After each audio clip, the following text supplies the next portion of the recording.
بسم اللہ الرحمن الرحیم الصلاة والسلام علیک یا رسول اللہ وعلی آلک واصحابک یا حبیب اللہ۔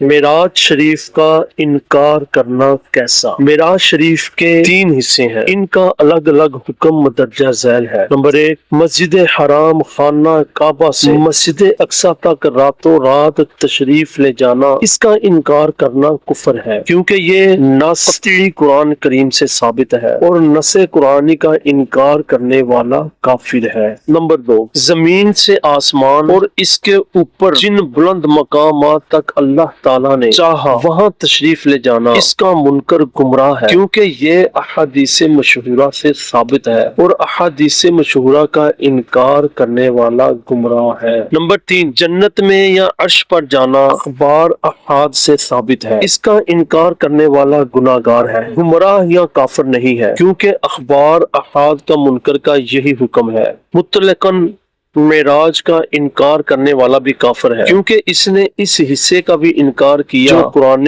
کریم سے ثابت ہے۔ عروج یا عراج یعنی سرکار نامدار صلی اللہ تعالی علیہ وسلم کے سر کی آنکھوں سے دیدار الہی کرنے اور عرش سے اوپر جانے کا انکار کرنے والا خطا کار ہے۔ نبی رحمت شفیع امت رضا پہ للہ ہو عنایت، اسے بھی ان خلعتوں سے حصہ جو خاص رحمت کے وہاں بٹے تھے۔